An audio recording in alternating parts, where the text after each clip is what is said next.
Good evening and welcome to day 2 of the remote driver's ed class. So hopefully everybody had a great day.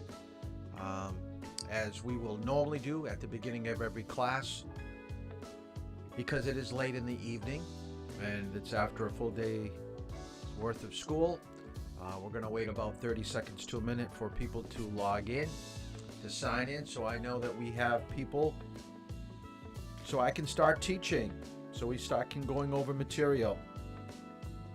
I see 3. Oh geez, we're up to 7 already. We're almost full class. What a great group of students. This is fantastic. I'm so pleased. I'm going to wait till we've got a full class. We are ready to rock and roll. This is super good. As we do with every class at the beginning, let me get out of... please sign in. Remember to, if you do have a YouTube account and you can leave comments, please do that over to the right. If not, please use your cell phone as our attendance. So please sign in. Let me know that you are here. And we'll be answering questions like we did last night. Let me get out of the music here, my little intro. There we go. So we're basically out of that. I have one opening for driving tomorrow evening at 5 o'clock. If anyone is interested in meeting me at the high school to drive at 5, please send me a text and I will get back to you to confirm.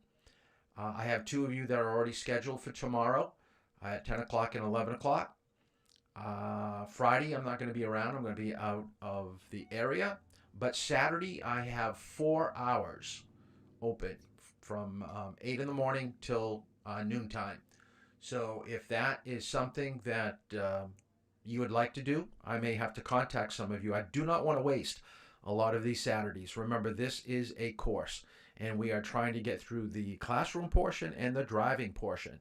And the only way that I can do that is if you commit to signing up at least once or twice a week of driving, because once one class ends, another class begins. So today I spent all my time driving with people from the previous class. So there is a lot, I shouldn't say a lot, but there is some layover depending on the size of the class and people's availability. But I do try to be a good steward of my time because I do have a family, and I try to work as much of the day as I possibly can, and then I can come home, spend time with them, and also get ready for class here at night. It looks like most people found the pretest, and let me assure you that I did not expect you to get passing grades. Everybody was basically in the same boat, and every class is kind of like what you have shown, because you're not supposed to know everything about driving. This is why you're here. But I hope that at least made you jog in your memory or jog in your mind maybe some situations that you've been in as a driver, and now you've got to put footage and situational answers to those problems. And that's what driving's all about, is knowing what to do in certain situations and what is the law concerning speeds and different footage questions. Because if you don't do those things, then there could be some repercussions with the law, and we don't want that to happen. And I'll probably give you the pretest again at the end of the program just to show you how far you have come and understanding all the information that we've gone over. And when you really think about it, 5 weeks is going to go by super fast. I know it doesn't seem like that, and I know you're committing a lot of time tonight and every night to driver's ed. But if you do put in the time and you do put in the work, I will guarantee you, you're going to be a better driver. You are going to be a safer driver. Now, we went through most of what I wanted to cover last night, but going back over things, there were a few video clips that I wasn't able to show. Most of you did hand in the sheet that had your name, address, stuff like that. So make sure that you get that to me. Even if you can't drive tomorrow night or Saturday, please text me what would be your ideal driving times. Mondays and Wednesdays, or Fridays, Saturday in the morning, Saturday afternoon, whatever it is. Please just give me some idea so I can kind of make a mental note of that and keep you in mind when I'm looking at my schedule, trying to get it filled up and to get you done. So last night we basically went through what driver's ed is all about, what the state requires. We talked about your 40-hour log that you should be drafting with your parents as you go out, filling in all the necessary lines to make sure that is correct.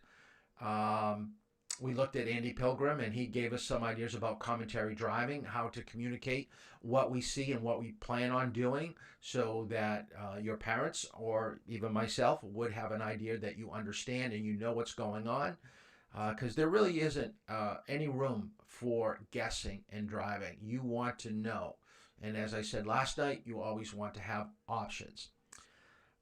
Tonight we're going to be talking about the highway transportation system, chapter 1 from the textbook. So what we're going to do is I'm going to go through that with my PowerPoint, and I'm going to highlight some areas, go in a little bit deeper on some subjects that they covered, and then kind of gloss over others. I'm not a big proponent of memorizing percentages. I think percentages are good to give us a basic understanding of what trends are like, where we are moving in driving, but I'm not going to test you on percentages. Okay, it will probably only be on feet. It may be on time, like how far ahead you should be looking, how many seconds, following distance, that's a time figure that we're going to have to know about. I'm not going to test you a lot about money either, about fines, penalties, things like that. We'll talk about them, but it's not something that I'm going to want you to commit to memory, because there's just no way that you're going to be able to do that. So the first half of tonight will be on the highway transportation system, and then we're going to basically get into getting ready to drive. What are the things necessary for you to do prior to getting into the car, once you're in the car, and then when you start moving?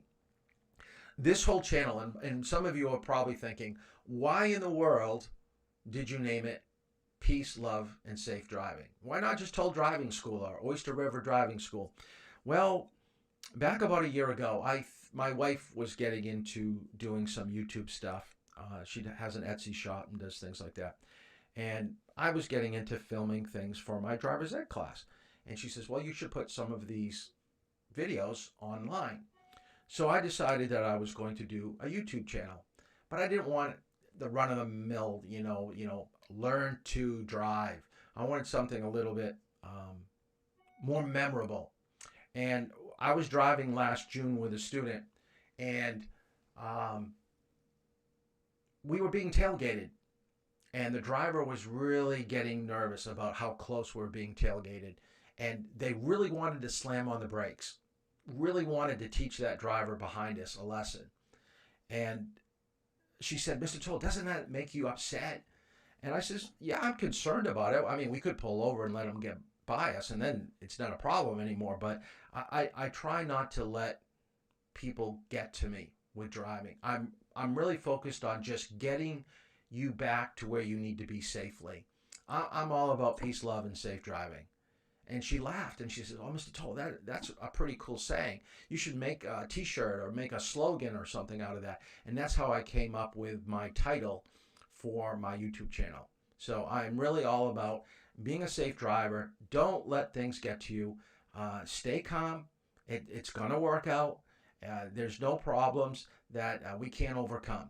So peace, love, and safe driving was really started by a student that was being tailgated. So that's a little bit about that. One of the videos that I did not show you, it's only about 3 minutes long, and I like to interject videos into my topics. I don't want to just be a straight lecturer.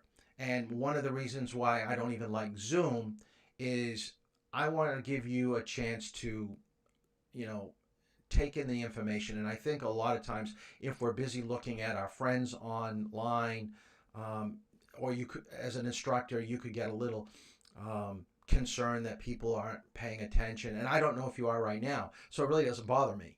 But if I saw you, maybe get up and leave, it's like, where did he go? Why did he go somewhere? Or if I saw you doodling, or it might just throw me off what I'm talking about. So I want to stay focused, looking at the camera, giving you the information that you need to know to make you a better driver. So with this video, and I wasn't able to show it last night, it's all about young drivers. And there are 3 areas of concern that I want you to write down. So I'm going to show the video first, and then we're going to write down what these 3 areas are. Okay? So let me get back into the video. For many, adolescence is the healthiest period of their lives. Teenagers are close to their peak in strength, reaction time, immune function, and other health assets. Yet mortality rates increase by 200% from childhood to late adolescence. What is causing this spike in mortality? One possible explanation is that teenagers make risky decisions that place lives at risk. Researchers are studying developmental processes that occur during the teen years, focusing on different ways that brain development relates to adolescent risk-taking. Of particular interest is teenage driving behavior. Motor vehicle accidents are the leading cause of death for U.S. teenagers, accounting for more than 1 in 3 deaths in this age group. 3 factors work together to make the teen years deadly for young drivers. 1. Inexperience. Experience is critical to safe driving. Common mistakes for novice drivers include ineffectually scanning for hazards, failing to adjust speed, and losing attention on the road. 2. Risk-taking behavior. Teens assess the overall risk of driving appropriately, but improperly assess risk for single drives. The result is a teenager who believes she can handle hazardous situations, who is overconfident in her limited experience, and is less vigilant about safety. 3. Greater risk exposure. Social pressures often place teenagers in situations where they are driving at night, distracted by peers, or under the influence. The overconfidence and inexperience of the drivers exacerbates the risks associated with these conditions. Okay, let's go over the 3 situations. One is inexperience. So write that down in your notes. You're going to need to know that. This is why the state requires you to only have 1 non-relative in the vehicle for your first 6 months of driving. And we'll get more into that when we talk about licensing, but it's good for you to know that. 6 months, once you've got your license, then you can have as many passengers as you have seat belts. But for the first 6 months, 1 friend in the car, because that will be a distraction. Number 2, risk-taking behavior. All right. I haven't met any of you, or if I did meet you when you picked up the textbook, it was for a very short period of time. I do not know what your risk level is. Some people are pretty laid back, very cautious. Some people are very daring, like speed, like to take chances. That's going to carry over into your driving. So your personality is directly related to the type of driver that you're going to be. And lastly was greater risk exposure. When you think about your availability to drive, it's going to probably be late afternoon, early evening, and on weekends, because you're in school 9 months out of the year. So you're not really driving between 7:30 or 8 o'clock and 3 o'clock. You're in school. So you're going to be out driving when there's a high traffic volume. When people are going to work, when people are coming home, and then late at night when we see more incidents of crashes because of drunk drivers, people under the influence of other drugs, people fatigued, falling asleep behind the wheel, older people that can't see the road and they're not in their line anymore. So driving gets much more difficult at night, and that's why the state wants you to do that 10 hours prior to get testing. Because it's really important to have that under your belt, so when you do have a license, that it's not something that's new to you. So I wanted to show that last night. I had it queued up, but I forgot it, skipped over it, so my apologies. But the thing that we're going to be talking about tonight is the Highway Transportation System. So write down HTS. HTS is an acronym. Each letter stands for a word, so Highway Transportation System. And we're going to take a quick look at why the roadways are set up the way that they are, and what are we doing now and in the future to make them safer. Because the roads that you're driving on right now are not the roads that your parents drove on when they first got their license. We always evolve to make things better, to make things safer. And in the back of your mind right now, I want you to start thinking, because later tonight I'm going to have you text into me an area that you have driven or you have been a passenger where you believe the road is unsafe and something needs to be done to make it safer. All right? And I'll explain a little bit more about that as we get into tonight's topic. So, when you really think about transportation when it comes to a vehicle, it's only been around for about 100 years. In the early 1900s, there were very few vehicles, 23,000 vehicles, and we had close to 17 million horses getting people to where they wanted to go. We know that owning an automobile cost money. So, I see I may be echoing. Let me get out of that. There we go. Hopefully that's better. So if you had money, you could probably purchase a vehicle. Everybody else probably were going around in the horses and carriages. And most of the paved roads were in your major cities. So you're looking at Boston, New York, Philadelphia, probably Detroit where cars were built. But you weren't seeing many paved roads beyond these areas. Now let's fast forward to today. 194 million drivers, 230 million registered vehicles, traveling 42 trillion miles on 150 miles of paved roads. And if you take a look at those numbers, notice that there are more vehicles than there are drivers. Now, I know there's only 5 of you that are on YouTube, so I'm going to only have you 5 comment. Please text in the comment box here on YouTube if you have more than 2 vehicles. So you've got 3, 4 vehicles at home. I'm almost betting that there's at least a few of you that have 3, 4 vehicles at home. Now, I don't care how many drivers you have, but you have at least 3 or 4. Because usually your mom or your dad. So really what I'm looking for, how many of you have siblings and they've got vehicles? Because most of the time when people were growing up back in the 60s, 70s, and 80s, it was mom and dad that had the car. And they lent it out to their children after school and in evenings. Now we're in a state where if you have a license, more than likely, you probably have your own vehicle, even in high school.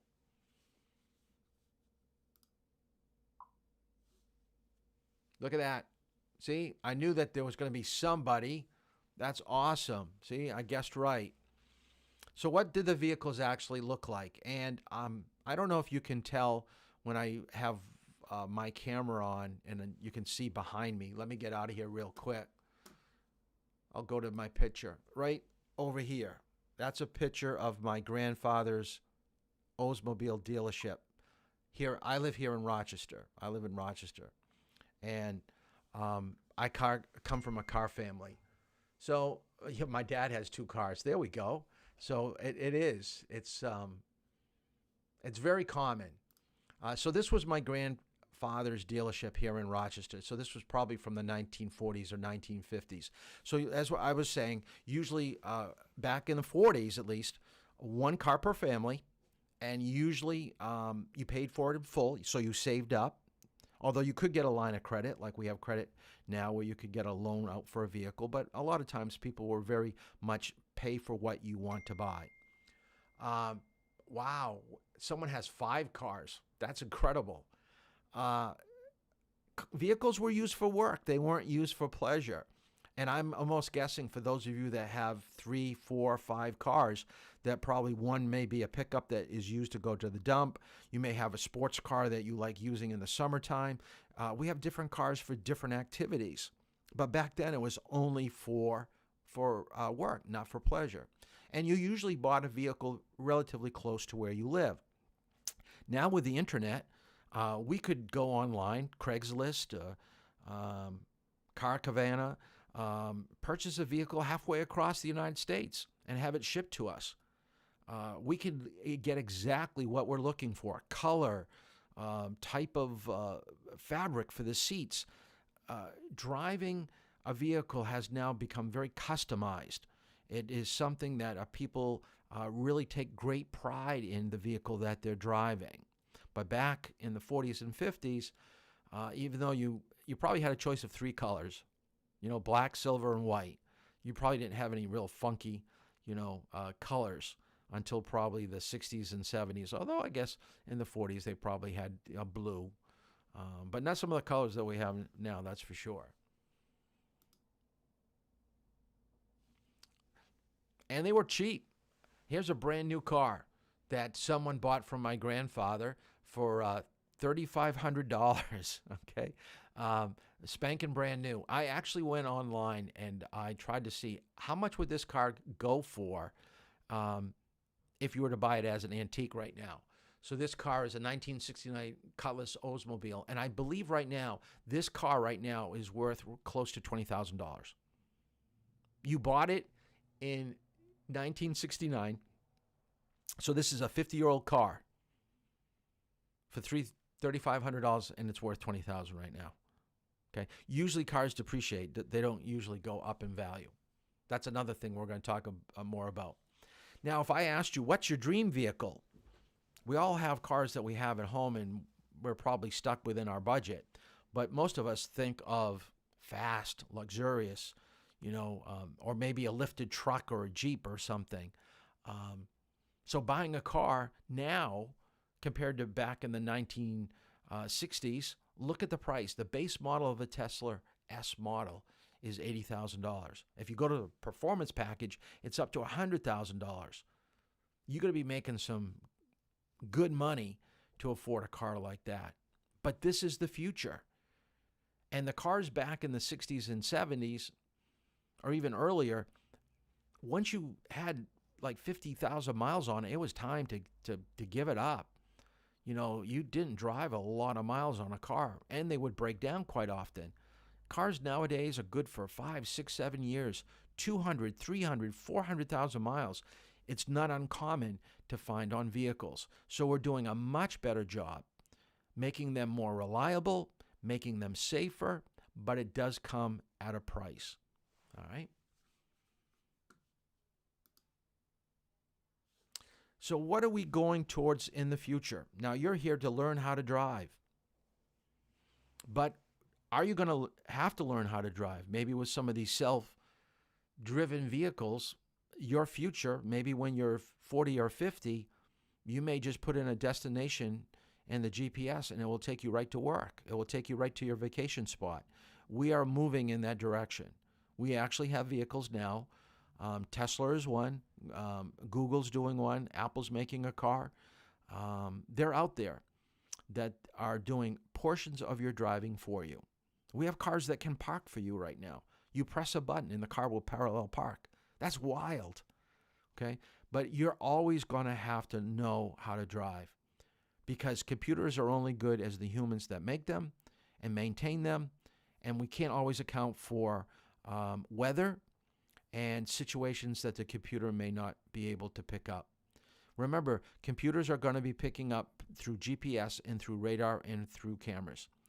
And anytime something breaks down, we're going to have to step in and take over. So it's not like we're going to just always be able just to jump in the back and have a party and the car's going to get us to where we're going to go. That, I think, is still years away. Let me show you where we're at. I found this, and I thought this to be pretty interesting about self-automated vehicles. So let's take a look at where we're going. This is Volvo's 360C concept car, and it's just one idea of what completely driverless cars might look like one day. That means cars without even a steering wheel that can safely navigate public roads entirely on their own. But with how much we hear about self-driving technology making its way into everyday cars, it's hard not to wonder, how much longer do we have to wait?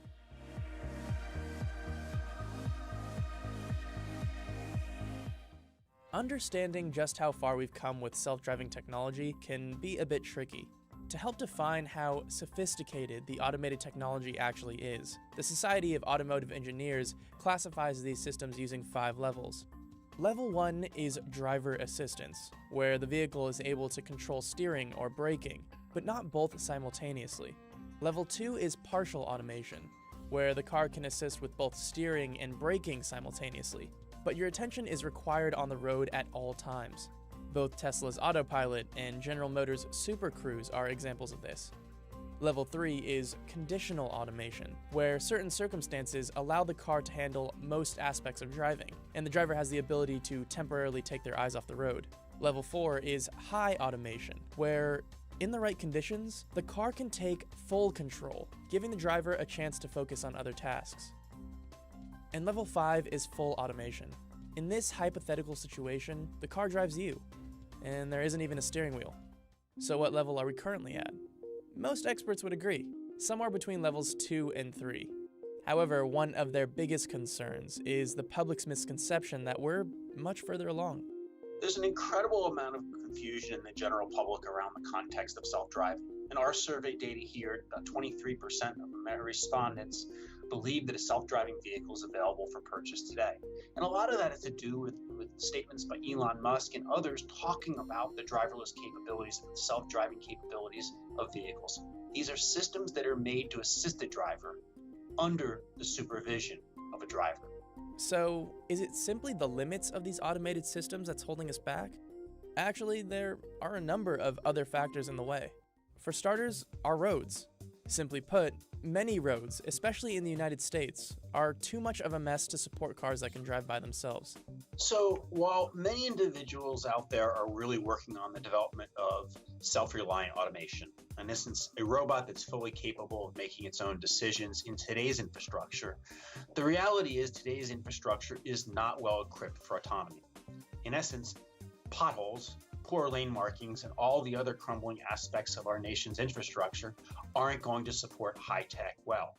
In addition to more public roads needing signs and lane markings that self-driving cars can clearly make out, vehicles need to be wirelessly connected with that traffic infrastructure, as well as one another, in order to interact with the world around them flawlessly. Fortunately, automakers like Volvo already have technology that allows their cars to communicate with each other and alert drivers of hazards via a cloud-based network. This type of connected technology is being tested even further within driverless cars at M-City, a 32-acre mock city and testing facility at the University of Michigan. So what are connected vehicles? When we say connected at M-City, we're really referring not to streaming Netflix into your passenger seat so much. That's a pretty solved problem in industry.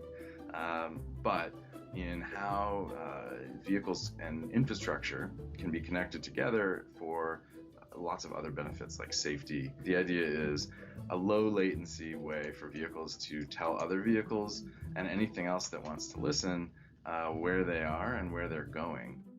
So, once traffic infrastructure and communication is handled, what else do we need to address?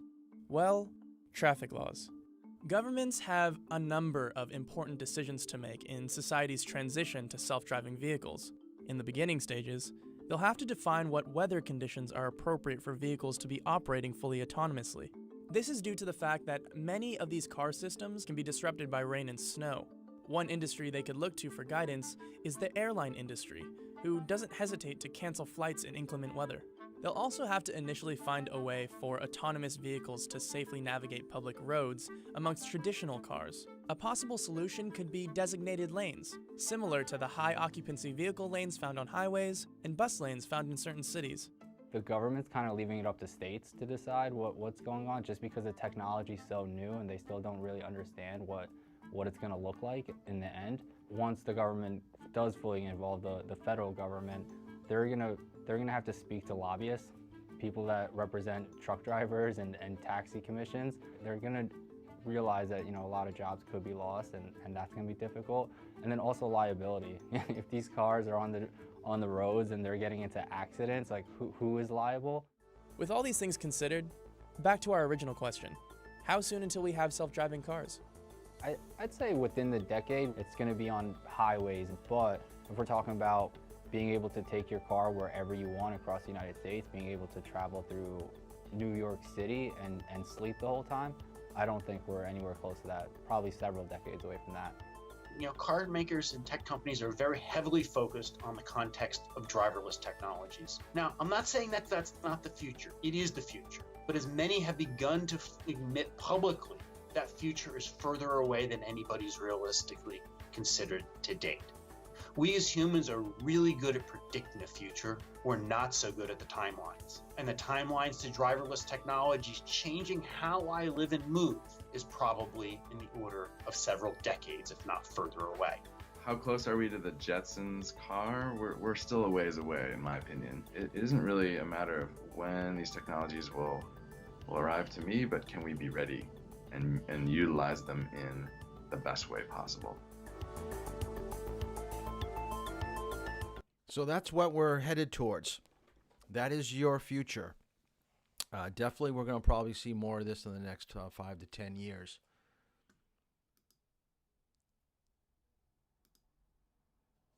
So the U.S. interstate system, what I want you to write down, back in the 1950s, the federal government decided they were going to make a interstate system, and this is what I want you to write down, is that the interstate system is based upon a north-south, east-west grid.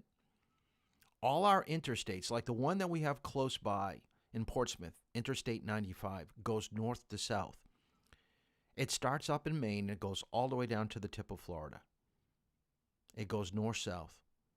Now, anything that has an odd number, like 95, 9 being odd, goes north-south. Anything that has an even first number, like Interstate 80 or 20 or 60, goes east-west. So if you took the United States and just took like a graph, lines vertical and horizontal, that's the interstate system. Now, our state routes go all over the place, like Route 4, Route 202, Route 108, Route 155. When I start driving with some of you in the next few days, and I have you out on the road, I may ask you, what route are we on? Now, I will almost bet that most of you have spent your entire life in the town that you're living in right now. Some of you probably have moved. But I know for a fact within the last year you've probably been around here and you've been on these roads, but you have no clue what route number they are. And if you do know the route number, you don't know the name of it. Like, is it Durham Road or Dover Road? Turtle Pond Road, or is it 155? So these are things that we're going to hopefully talk about and learn while we're driving. And it really costs a lot. Anytime the state or the government gets their hands on roadways, it takes forever to get them done. And all I wanted to show you is that don't be surprised if you see a construction site when you're getting your license right now and it stays a construction site until your junior, senior year. I mean, it can go years and it costs a lot of money. So here was a case that the Sarah Milford Long Bridge cost $181 million and they still owe the contractor $5 million. So there was an overrun of expenses. And you know who has to pay for that? Is you. When you go through a toll booth with Easy Pass, you're paying for the maintenance of the roadway. Hopefully you got that away from Chapter 1 that you had to read. And this is why it's so important that we understand these things, is because we, as you get older and you get to be a voter, you get to have a say on what we do with our money, our tax money. And the interstate system is no different. And why do we have an interstate system? We basically wanted to make sure that we could get to where we want to go a lot quicker and a lot safer. Those are the two things.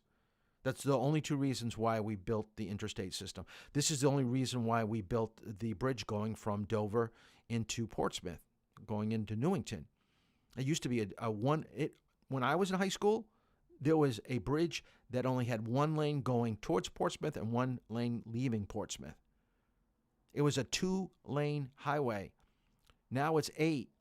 4 going south, 4 coming north. It's an 8-lane rather than a 2-lane. More people, more cars on the road. We have to change. We have to change. Now, the HTS is made up of 3 things. So I do want you to write this down. I will test you on this. We are going to have a midterm, by the way, halfway through the program. And we're going to have questions from every class that we've had. So tonight's class on HTS, highway transportation system is made up of three things: people, roadways, and vehicles. Now, when we think of people, we probably only think of drivers. We think of young drivers. So when we think about who do we need to be concerned of, and most of us are automatically thinking a young driver, 16 years of age and older. And how long can you drive? Well, till the state takes it away. Could be in your 80s, could be in your 90s. There's probably even people in New Hampshire that's pretty close to 100 still driving. If you've got the mental and physical capabilities to do it, you can still drive. Now, once those mental and physical capabilities leave, okay, you don't have them anymore, you should probably give up your license. So what I want you to write down, with people, you should be concerned about anything that moves. And I'm talking about a young child as young as 2 years old. Mr. Tolba, what do you mean 2 years old? They're not driving. I don't have to be worried about them on the roadway. Oh, yes, you do. If a young child can walk or run, they can always get away from a parent in a parking lot, and that's a concern to you. Young kids don't think about movement. They don't see cars well. They see them, but they don't judge their speed and their distance. So everybody has different physical, mental skills when it comes to walking, riding a bike, using the roadway. And we've got all these people wanting to use the road. You in a vehicle, people that are walking, people that are jogging, people that are on bikes. And we all have to interact with one another. That's difficult. That's hard to do. Most of your mistakes that you make in the city will be with non-vehicles. It will be with your pedestrians, bicycles, stuff like that. That's really hard to figure out because they don't stay in lanes. They kind of go wherever they want. At least if you're a vehicle, you should be obeying vehicle law, staying on the roadway. Okay, the next thing I want you to write down is vehicles. One of the categories we have to be concerned about vehicles. Now, I've got listed here a whole bunch of types of vehicles. And you can see from the picture, different size, different lengths, widths. Some of those cars probably go very fast. Some of them go very slow. So when you think about driving, you've got to understand the capabilities of all these vehicles. Let's just do two examples, a motorcycle and a tractor-trailer truck. If you had them both side by side on a highway and they both had to stop, they were side by side, but they both had to stop for, let's say, an accident that's up ahead on the roadway. Who's going to stop earlier? I hope you said the motorcycle. They have better use of their front rear brake, and they're much lighter than a tractor-trailer truck. So everybody has different capabilities of stopping, of speed, of turning, and we have to understand how that comes into play with what we're trying to do. And this is why stopping at your stop lines is so important, because people that don't are going to find cars are not able to make their turns necessary because you're impeding in their area. So you don't have to write all these down, just write down vehicles. And if I had you in class, and like I said, this is a very small class. Usually my September class over the years have been at least close to 20 people. There's only 8 of you. But I used to have a class activity where we would go around the room and everybody would have to name a different type of vehicle that you would encounter on the roadway. These were generalizations that I've got up here right now for you. But as we went around the class, someone would say an ambulance, someone would say a school bus, someone would say a taxi, someone would say a UPS truck, someone would say a motorcycle, someone else would say a scooter. Now notice at the bottom here, bicycle, skateboarders, rollerbladers. I do want you to write this down. Anything that has wheels goes in the same direction as an automobile. You have to be out on the roadway. You cannot be on the sidewalk with a skateboard or with a bicycle. They want you out on the road. Now, I think skateboards are pretty dangerous because of balance. Bikes are bad enough, but rollerblades and skateboards are by far the worst. But all these different vehicles, dump trucks, all these things that we can list are going to have different capabilities. So we're going to have to start to understand, what can they do? Are they going to slow up in time? I can't see behind some of these large vehicles. What should I do? Should I go to a different lane? Should I back off a little bit? Lastly, roadways. I always tell people I think learning to drive, at least in New Hampshire, the southern part of the state, is really one of the best places in the whole country to learn how to drive. I always tell people when they ask me where I'm from, a lot of times, depending on where I'm at, in the United States, they have no concept of New Hampshire. I have to tell them I live near Boston.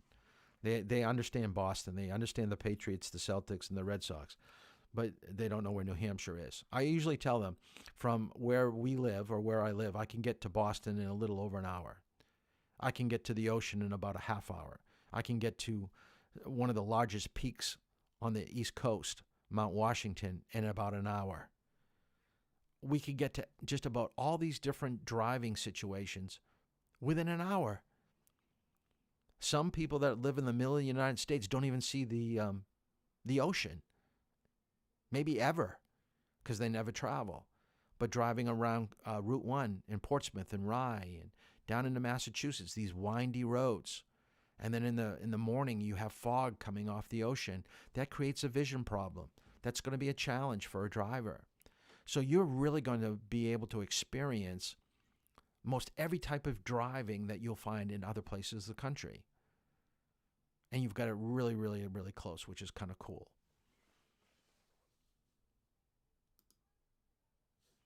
Now, can you imagine if you woke up in the morning and on the news you heard, in order for the state to save money, they have done away with the state police in enforcing traffic law?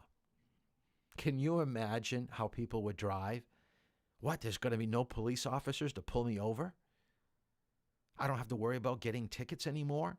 Do you think everybody would conform to a certain standard like we have right now and drive that way? Or would people drive the way that they always wish they could drive? That's why we have laws. Because some people like to go 30. Other people, where it's posted 30, they want to go 50. And then there are some people that it's posted at 30 and they don't even like going 30. They want to go 25. That's where problems arise, when we've got different people doing different things at the same time. That's where we have conflict. So I want you to understand that we regulate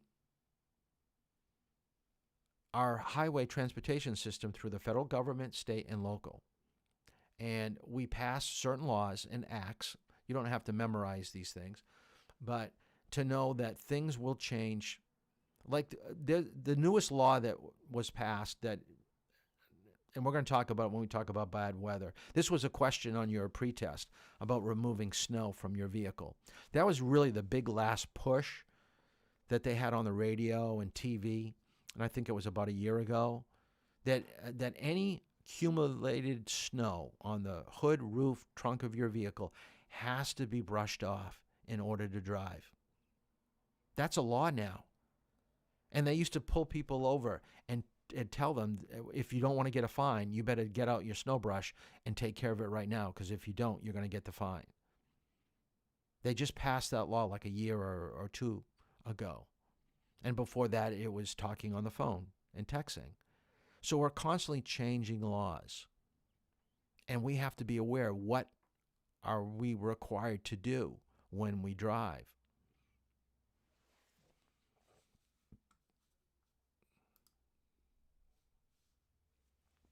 So these are the acts. I'm not going to kind of go over this. This was part of your reading, so I'm not going to spend any more time on that. I do want to just mention the first and the last bullet. When I say bullet, I'm talking about the first statement. All right. So a PowerPoint is made up of what we call bullets. So this first fact or bullet: in a given year, the likelihood of you losing or being involved in a crash is 1 in 9. That's pretty low.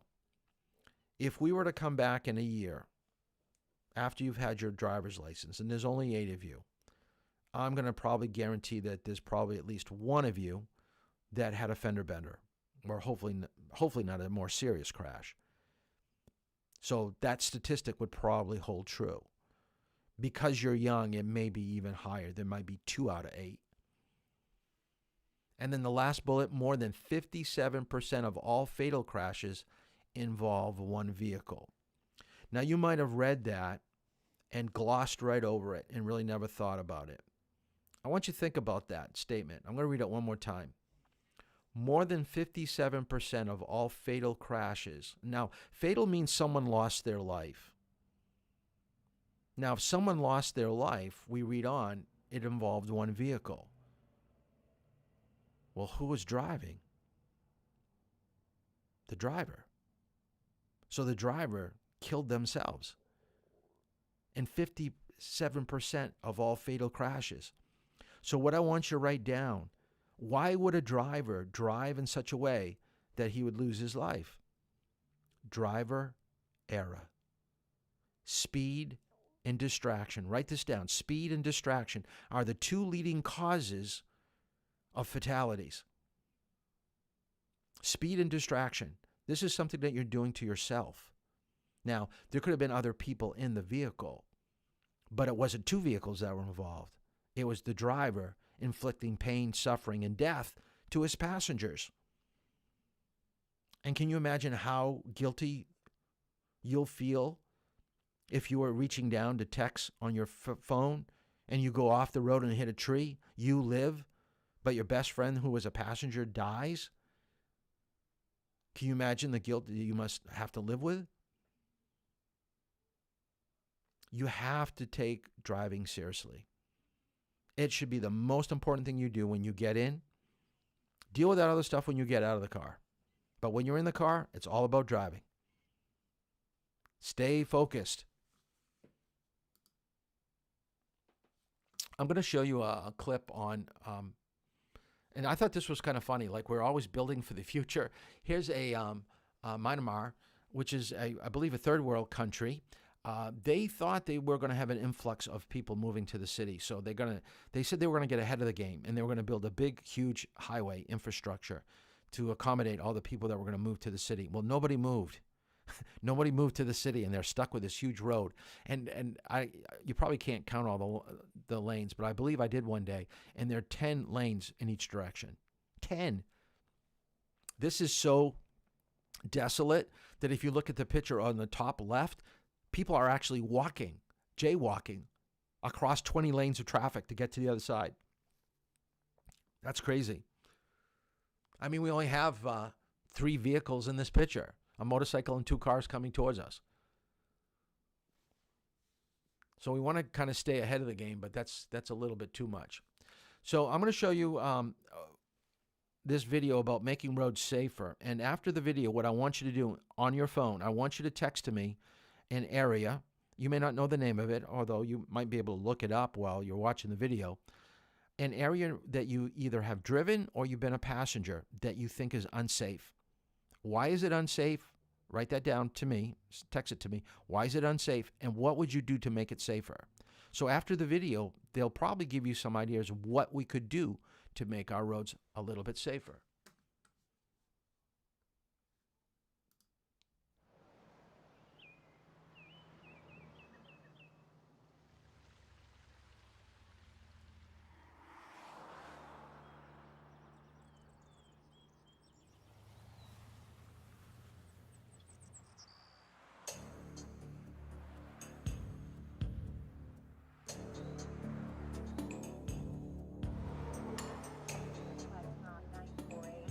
Site of a fatal accident. This tree is going to be struck again and again and again. This pole has obvious signs of vehicle impact. We're at the location of a serious accident. The driver lost control of the vehicle. Mother and 2 small children. Wrapped around this utility pole.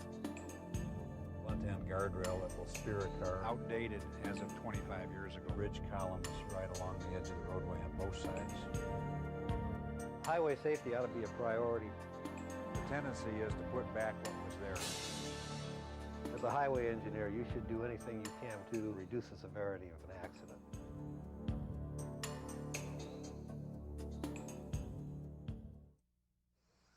This location may seem harmless to drivers that use it every day, when in fact it can be deadly and is loaded with roadside hazards. For example, the large tree located just inches off the edge of the pavement.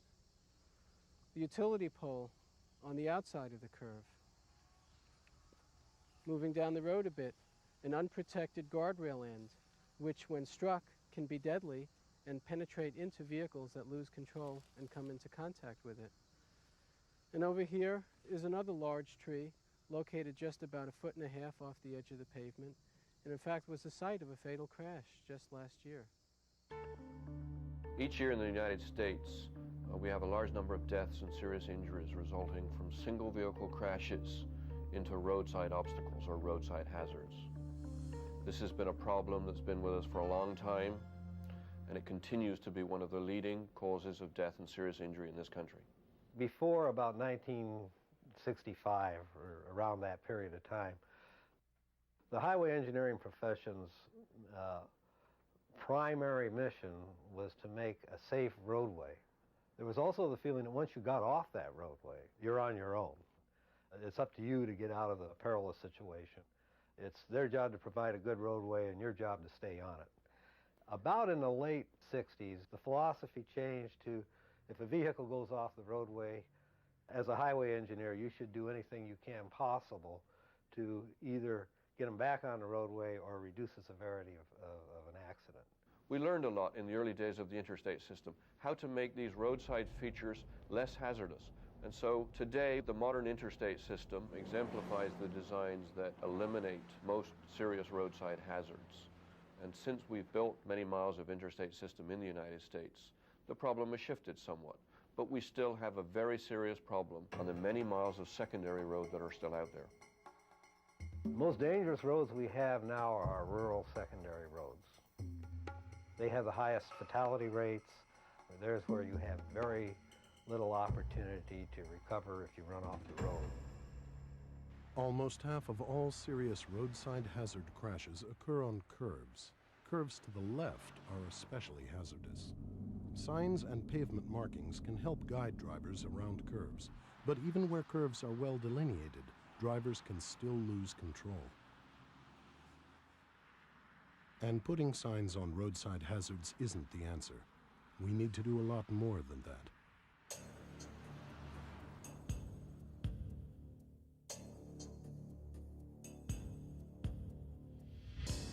One of the major fixed objects along our roadsides, and the one that accounts for probably more fatalities than any other single fixed object, are trees. This is an example of the most common problem in the area of roadside hazards, which is trees near the edge of the pavement, especially on curves. On this curve, there are trees right up against the edge of the pavement, and compounding the problem here is a complete lack of protection against drivers striking the trees.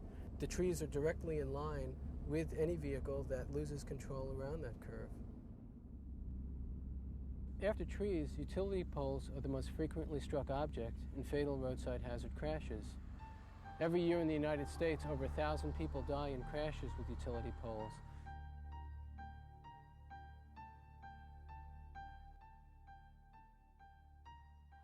On this pole, you can see the marking and the scarring that's obvious. This pole has been hit many times and is located in a way that will guarantee it will be hit again in the future if it stays here. The way to deal with this problem is also obvious.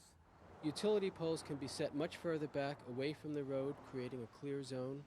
Utility lines can be buried underground, eliminating the use of poles altogether. And the use of breakaway utility poles is an option. It's appropriate to remove isolated trees that are located in dangerous locations. However, trees and poles are often located in groups, and when this is the case, it's often more appropriate to shield those objects through the use of a safety barrier. Guardrails are the most widely used type of safety barrier, but they're not used often enough to keep cars away from trees and poles. They're very effective, but if guardrails aren't installed properly, they can become hazards in their own right. One problem can be that while they're keeping cars away from one obstacle, they can direct them right into another. This guardrail has been placed in such a way that while it provides adequate protection in some areas, it actually leads vehicles directly into the base of a very large tree, which is very dangerous. The way to correct the situation is to extend the guardrail past all objects on the side of the road and only end or terminate once there's a safe place to do so. We have here a guardrail that's supposed to be protecting you against the bridge rail, but in actuality it runs you right into the bridge rail if you hit the guardrail. And as we can see, that bridge rail has been hit many, many times. The proper design is to have the guardrail out in front of this bridge rail and attached to it, such that you have a smooth transition from one to the other. Another problem is the end of the guardrail itself, which can become a hazard if it isn't installed properly. We're at the location of a serious accident with a mother and two small children that went off the left side of the roadway and hit this guardrail. This end treatment, which is like a knife edge, will impale a car, and that's what happened in this accident. The car hit the end of the guardrail, and it actually went up through the firewall into the passenger compartment of this car between two small children.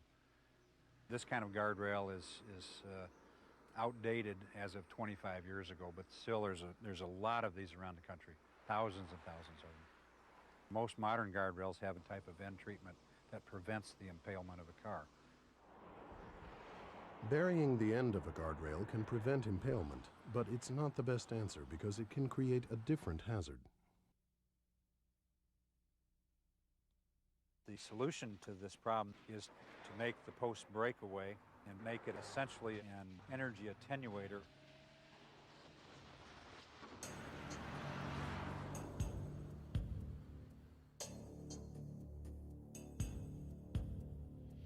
This is one of the worst examples of roadside hazards that we've seen. Bridge piers like this one are often located very close to the edge of the pavement. They're especially deadly because of their large size and unyielding nature. At this site, a 36-year-old father of two small children died when his car veered off the road and struck an exposed bridge pier. We don't have to wait for somebody to die at a site like this to improve it. What we had at the site before was an exposed bridge pier that was extremely dangerous. Any vehicle running off the road coming into contact with that area of the bridge could result in devastating injuries. In place now is a properly designed guardrail that's attached to the exterior of the bridge pier. Along with that guardrail is a proper and safe end treatment that allows for a gradual deceleration of vehicles that run off the road. Where bridge supports and other rigid structures can't be safely separated from traffic with guardrails, an alternative is energy-absorbing devices. Crash cushions and other devices can do an effective job of slowing vehicles down gradually. These concepts are simple. Wherever possible, provide a clear roadside that allows drivers a chance to regain control if they leave the road. If a clear zone isn't possible, make sure posts are designed to break away in a crash. And any remaining hazards should be separated from traffic by properly installed guardrails or other energy-absorbing barriers. We at the federal level ran a highway safety improvement program. Under that program, we provided funds to the states to improve high accident locations. That turned out to be a very effective program. Fixing roadside hazards is important because it can prevent a momentary loss of control or a minor crash from becoming serious or life-threatening. Engineering safer roads must become an even more important part of the national strategy to reduce deaths and injuries, now that speed limits and travel speeds have increased. There are funds available for renovating and improving highways. It's very important that some of those funds be allocated to fixing the roadside hazard problem. Obviously, we can't fix them all at once. Therefore, it's very important for highway departments to have sensible priority schemes so that they can decide which ones they should fix first.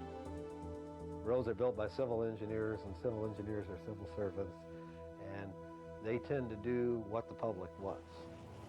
The only way you can get the state and local government to enhance safety on the roadway systems is for the public to want that enhanced safety. And I think they do. Next time you're out on a country road, take a closer look. If you see hazards that shouldn't be there, especially on curves where loss of control is most common, ask yourself why. The answer is that for too long, solving this problem hasn't been a high enough priority. raise the priority, and help make safer roads. Okay. Hopefully after this video, you'll certainly take a look at roads a lot different. And a lot of you did text in great examples of roadways that are dangerous, that have to be really rethought out about what to do to make them safer. So hopefully now you're going to look at your, and by the way, those yellow signs with the black arrows, write this down, they're called chevron signs. Now a chevron sign indicates a sharp turn, and in New Hampshire, the more signs that you have, the sharper the turn. Now in some states, they start off with a thin black arrow, and then it gets wider as you get into the middle of the turn and come out of the turn. So some states use the thickness of the black arrow to indicate the sharpness of it. Now, during the day, we can usually tell where the road is going. Most of these signs are more beneficial for us at nighttime. Because remember, country roads do not have street lights. Street lights are usually for city roads and neighborhoods. That way we see pedestrians and animals and things a little bit better. But when you're on their back roads, you don't see animals. And you don't see where the road's going. And driving at high rates of speed on back roads are pretty dangerous. So slow down. Let me show you a roadway that I used to drive by all the time. If you take a look at this picture real quick, you see anything wrong with it? What should be different?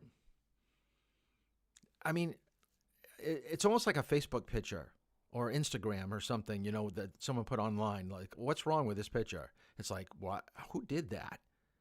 Who would put a telephone pole 2 feet out into the roadway? I mean, and when you really think about it, there's another telephone pole about 8 to 10 feet away. Why not just take the lines and stretch it to the other telephone pole? And the other thing that you probably can't see, now, by the way, this is very close to an elementary school.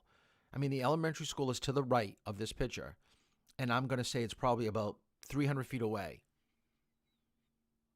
Now, what you don't see here is that there is a metal wire that goes from the grass and goes at an angle to help secure and support that telephone pole. Can you imagine if you're a young kid on a bicycle and you come bombing around the corner? Do you think you're going to see that thin line, wire? It's going to take you right off your bike. That is so dangerous. Let me show you the same picture from a different perspective. See? Look how far off the road it is. And they even put a sign in the road. They posted a sign in the roadway. And by the way, I'm going to throw this town under the bus because I used to live in this town. This is Milton, New Hampshire, which is just north of Rochester. When I was first married, I lived in Milton, New Hampshire. And I used to teach driver's ed at their high school. Their high school was so small. I'll just tell you a funny story. Their high school was so small, their graduating classes was between 30 and 35 people. Isn't that crazy? My driver's ed classes were like your class, a class of 8. I'd only do like 2-3 classes a year. Some people would drop out of school, so my driver's ed classes got up to around 12, 13 sometimes. But yeah, this was Milton. Strange town.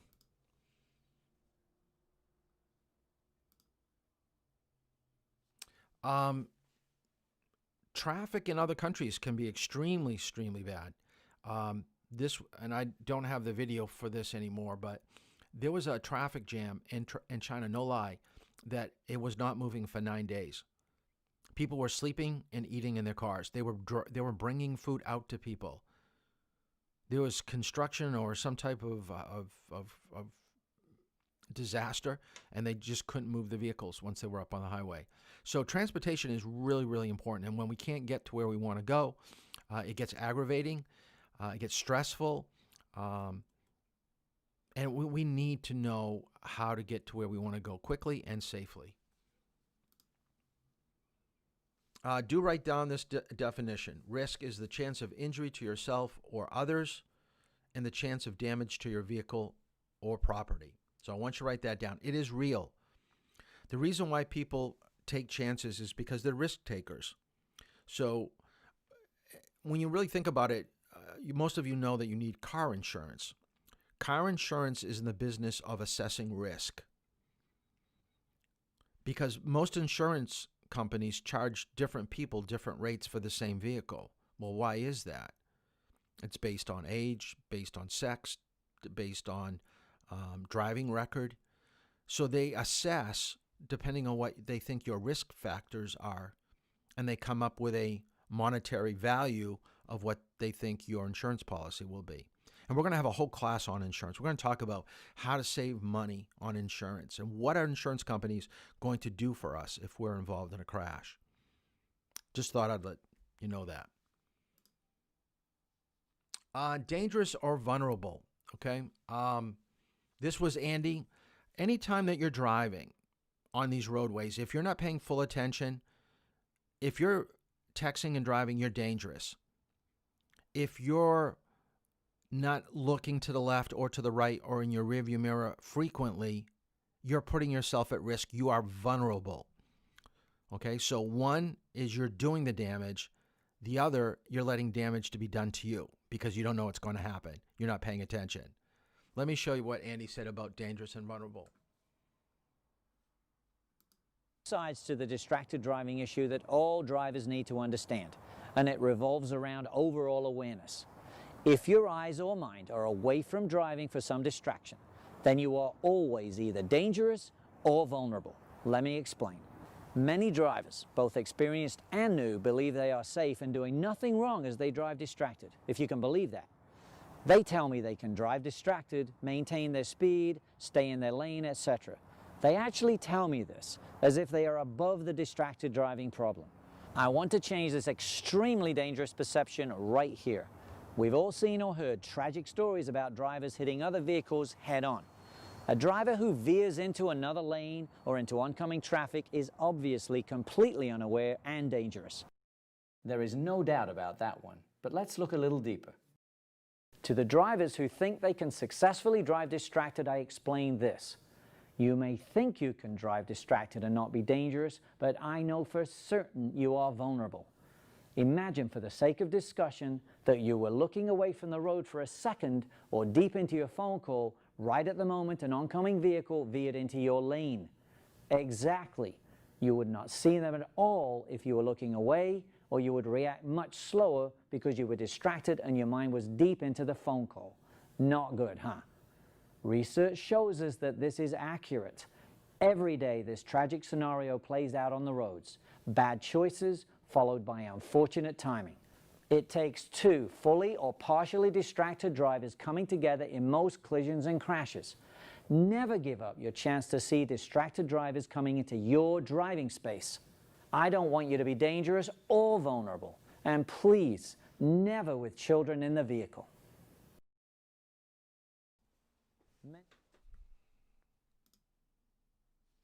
So what can we do to reduce our risk?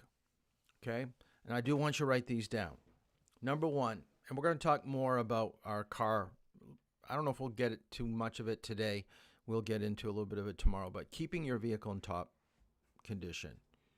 You should know your vehicle takes more than just gasoline to move. You should have a basic understanding of all the fluids that you need to put into your vehicle to make it run correctly and safely. Because as we said earlier tonight, a car costs a lot of money. It's one of the major purchases in your life. And if you do not read the owner's manual, or if you're not familiar with what to do to keep it running correctly, you're going to be paying major money on repairs. So we're going to take more of a look at that probably tomorrow. As Andy was just saying, anticipate the actions of others. Driving is almost like a video game. It really is.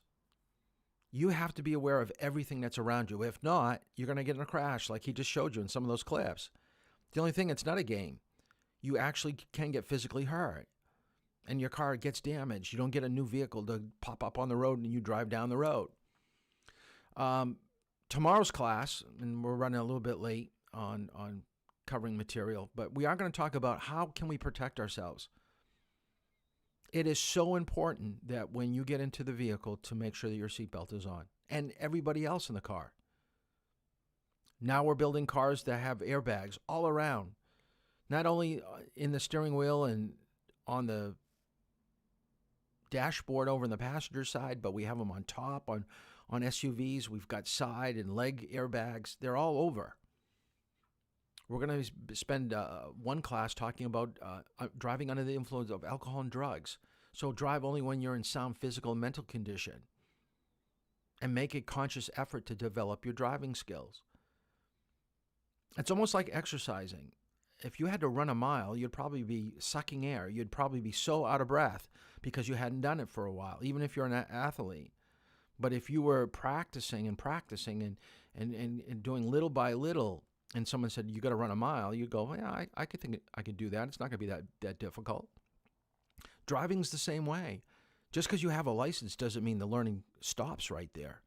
It just means that you've met the minimum requirement that the state has set forth to get a driver's license. So continue to think about, why did I take that turn so fast? Or why did I go over the line? What am I going to do different the next time? So think about what went wrong and how you're going to make corrections.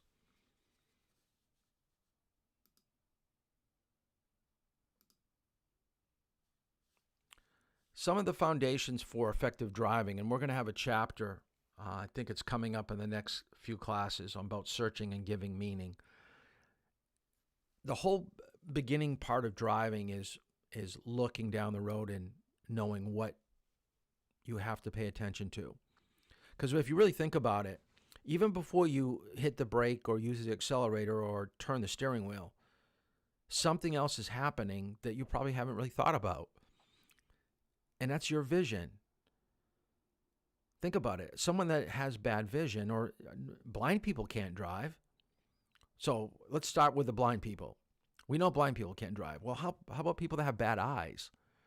Well, they could probably drive, but they're going to have to be extra cautious, be very careful, go slower, look a little bit better. Well, how about people that have decent eyes but just don't look well?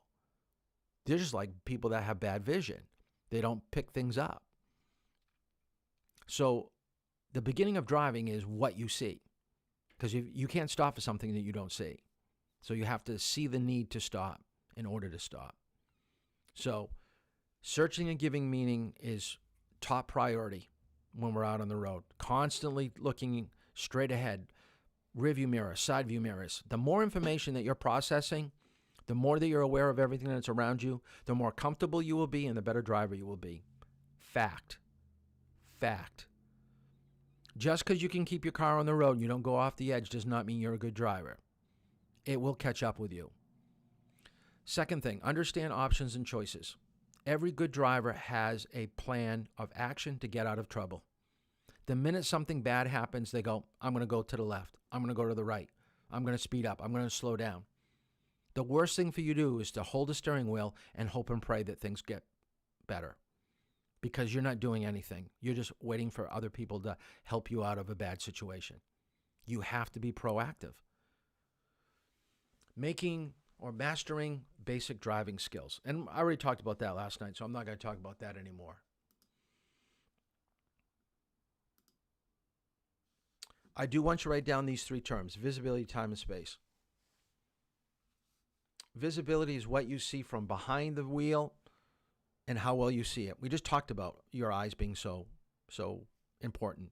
So less visibility means more risk. See clearly, it will decrease risk. Time, the ability to judge your speed and the speed of other vehicles and highway users. More time should make you feel more comfortable as a driver. When you have to deal with things too quickly, it's going to cause stress. So put yourself in a situation where you're not right on someone's back bumper. Hopefully they won't be on yours either, because there's time behind you too. We're not only worried about the time and space in front of us, but we're worried about the time and space behind us. Space is the distance around you and your vehicle at all times. Front, rear, right, and left. You have 4 sides of your vehicle. You have to be aware of each side. A smart driver keeps a margin of space between themselves and other vehicles. When someone gets into that space, you should start to feel uncomfortable.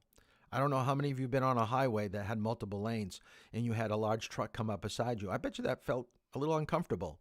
It should. Because most drivers feel that way. You've got to say, what can I do different? Maybe I'll move to a different lane. Maybe I'll speed up a little bit. Maybe I'll slow down a little bit.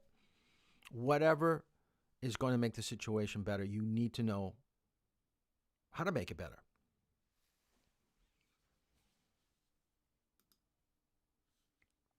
The questions we're going to probably do a little bit later.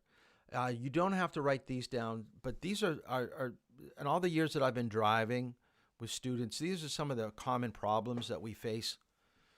When I say not attending to the path of travel, I mean staying in your lane. When you hear path of travel, and this is going to be terminology we have in another class, it's called POT, path of travel. You're over the yellow line or the white line. Driving too fast. Now, I don't think I stated this yesterday, so I want to make this perfectly clear to you.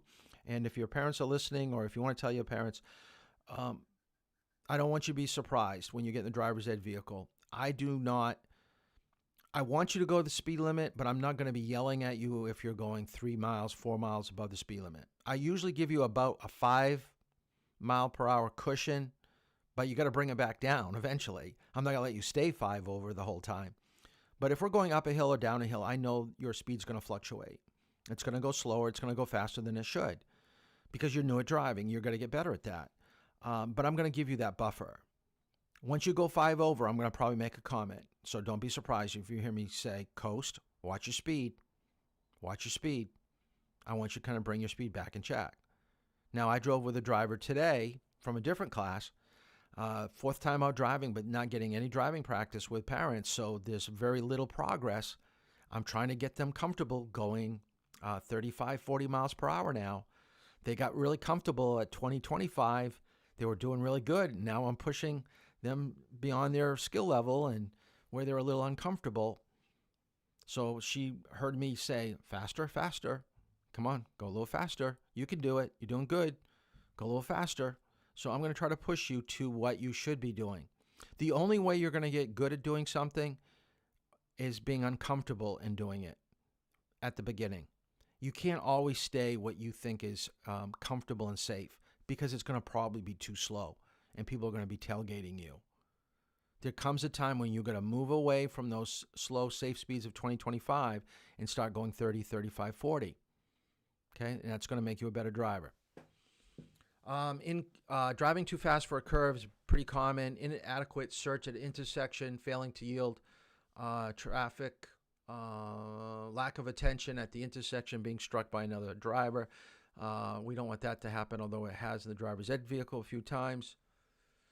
Improper evasive action, quick turns not executed properly, failure to maintain visual lead, and failure to see developing situations to the side of the roadway.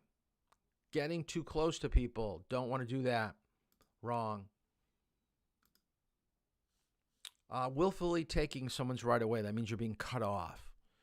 We don't want to do that to people. And being distracted is a common problem. Stay focused. Stay focused with your driving.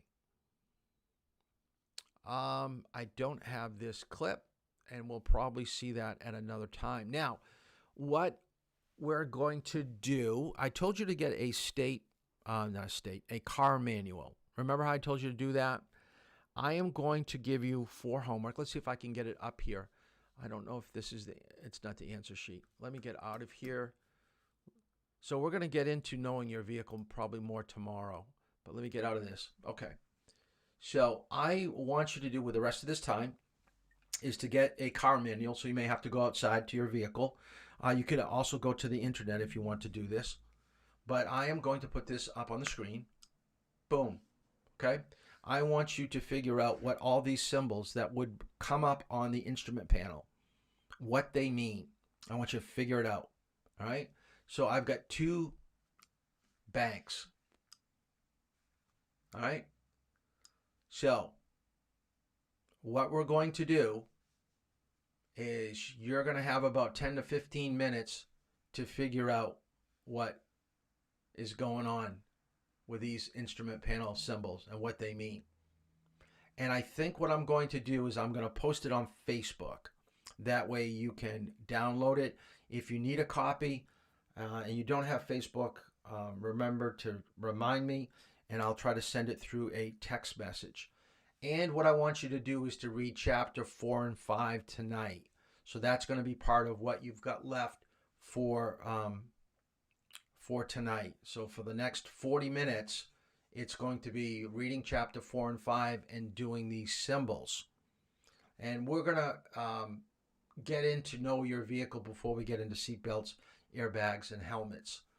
So the beginning of tomorrow will be getting to know your vehicle. So we're going to kind of overlap, because like I said, this is the first time I've taught a 2-hour class in a while.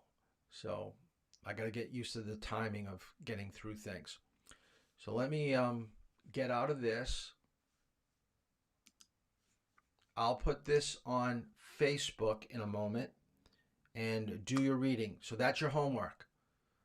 Tomorrow, remember 7:30, and we'll go over seatbelts, airbags, helmets. Bring that owner's manual with you tomorrow night too, because there is another worksheet. I don't think I have it right here, but that's going to probably what you do over the weekend, and your parents can help you with that one. But that's it for tonight, and I'm going to let you get off and do the worksheet and to do your reading. Remember, chapter 4 and 5, do the questions, take a picture of it, and send it to me. All right? We'll see you tomorrow night, 7:30. Have a good night.